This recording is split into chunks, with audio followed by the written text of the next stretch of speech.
एक बात थी, आला हजरत जैसे फकीह, उनके जैसा बड़ा आलिम जिसके सामने दूसरे कई उलमा अपने घुटने टेक देते हो, एतिकाफ की हालत में तवज्जो, जैसी ही इफ्तारी हो जाती तो आपके खादिमों में से घर से जो खाना लाया जाया करता था, एक बच्चा था 12 साल का, वो तो शदान लेकर के आता था, इफ्तारी और सहरी पहुंचाता था मस्जिद में।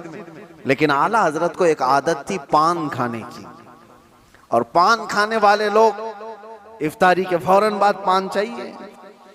आला हजरत इफ्तारी कर चुके, पान जो रोजाना आता था वो बच्चा पान लाया नहीं, और टाइम गुजरता गया, आपको पान की तलब हुई कि अभी तक आया नहीं, अभी तक आया नहीं। वो तकरीबन घंटा भर के बाद वो बच्चा आया और दौड़ता हुआ आया, कहा बड़े मौलाना साहब पान रह गया। पान ला करके दिया, एक तमाचा उसको लगाया, कहाँ चला गया था, पान लेकर कहाँ भाग गया था।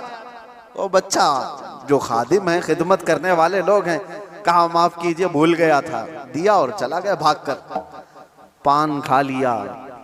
आपके शागिर्द हैं अल्लामा जफरुद्दीन बिहारी रहमतुल्लाह तआला अलैह, उन्होंने लिखा है इसको, आला हजरत के शागिर्द। वो कहते हैं पान खाने के बाद आला हजरत इतने बेकरार हो गए, तरावी हो गई, टहलते रह गए इधर से उधर बेचैनी से।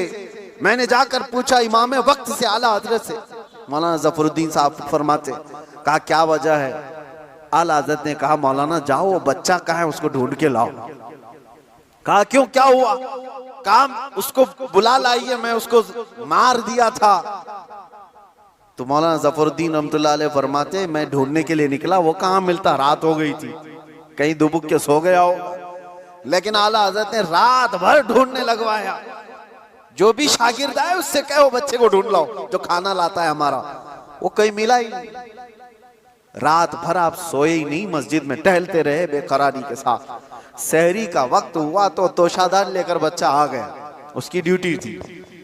वो जैसे ही आया, आला हजरत लपक कर दरवाजे पर जाते और जाकर तोशा उसके हाथ से लिया, रख दिया और घुटने टेक कर जमीन पर बैठ गए। वक्त के मुजद्दिद की बात कर रहा हूं। उस बच्चे के दोनों कंधों को पकड़ा और कहा बेटा कल की रात मैंने थप्पड़ मार दिया था अपने हाथ से तुझे, खालिस मेरे पान के लिए, ये मेरे नफ्स के लिए मारा था, तो अल्लाह के लिए मुझे माफ कर दे। वक्त का इमाम अब छोटे बच्चे से कह रहा है मुझे माफ कर दे। वो बच्चा कसमसा रहा है, घबरा रहा है। देखा है वक्त के बड़े बड़े फकीह और मुफ्तियान कराम इस इमाम के सामने बैठ जाते हैं अदब से।